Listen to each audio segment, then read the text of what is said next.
gye bavuddeko abantu k'emukono n'ebitundu ebiriraanyeewo baafuna akamwenyumwenyu ku matama olw'eddwaliro lyabwe eryasumusibwa okuva ku mutendera ogwa Mukono Health Center phone eridda ku mutendera ogwa Mukono Hospital era nga kino kyakinuliddwa okuba nga kiyamba abantu abali mu bitundu ebiriraanyeewo naye gye byaggweera ate nga waziwo okusuka omuguwa wakati wa district ne municipality kwani alina okuba nga aliddukanya kiwaliriza omu ku bawoza president ng'onavunaanyizibwa ku nsonga za byabufuzi Judith Obina okuma okuba nga agendako ku ddwaliro eryo n'awuliriza ensonga z'abasawo abakulembeze n'abaliddukanya. Abatuuze ku mwalo ogw'Ebuwunga mu ggombolola y'Empata mu disitulikiti y'e Mukono baguddemu enkyukwe Maama bw'akutte muwala we ow'emyaka 2 ne yeekasuka mu nnyanja bonna ne bafa. Omukyalo nategerekeseeko nga Silivia Nakiwejwe ow'emyaka 26 ng'abadde yakasenga ku mwalo guno. Wetuukidde ku mwalo tusanze nga emirambo gy'abaana ababiri Maama ne muwala we giteeyeeyeza ku mazzi nga kigambibwa nti ono okwesuula mu nnyanja yasoose kunoba wabba ennansana mu disitulikiti y'e Wakiso. Abamu ku batuuze bategeeza nga bwe basimbye okulaba ku mukyalo ono olunaku olw'eggulo nga yeesiya amagengere. Yavudde ssaawa 5 ez'ekiro yavudde mu bbala nga anywedde omwenge gwe tetwategere gye yakute twamwekangidde wano ssaawa 12 ez'okumakya nga mufu n'omwana we wano ku mwalo naye eri waggulu mu mazzi kati ne tumulonda ne bamuleeta wano ku mwalo ku makya.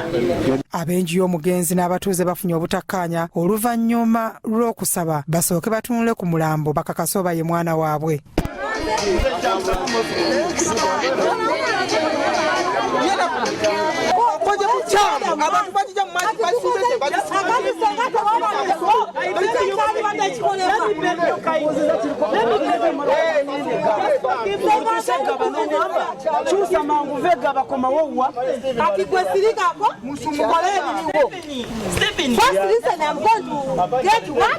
Byakatonda Godfrey mukulembeze ku kyalo ategeeza nga beewuunyiza omukyalo ono abadde yakasenga ku kyalo kyabwe ate okutanula okwetta.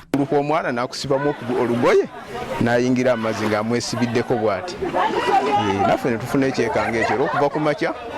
Nnyina w'omugenzi avudde Nansana n'ategeeza nga bwe yawuliddeko nti muwala we ali ku mwalo gw'Ebuwunga era nga kimwewuunyisizza ate okugendayo ng'afudde. Sina kwe ngamba nti yasse omwana wange ku Buwunga kuno oba ku Kizinga. Wabula kye mukoze nsaba Mukama abaddizeewo. Temulina musango. Leka ntwale mayiti zange eyakikoze yawangaale paka ensigo eriggwawo.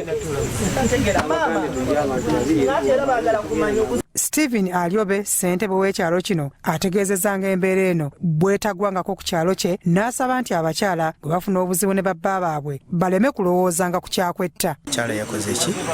Yeesudde mu nnyanja. This is the first time. Naye nga nze nga defense ogwo mulimu gweze y'abakyala nga nze sisobola. Tuyina n'abakyala yakola ki? Tuli problem gye bafuna ku erosi waffe bagenda wana abakyala. Kati incident eno ya happeninga kuva ku makya. Waliwo omukyala omu n'ampita nga defense tino nkole ki? Oluvannyuma poliisi ey'Empata etegeraganya n'abatuuze ne babawa omulambo okugutwala okuguziika.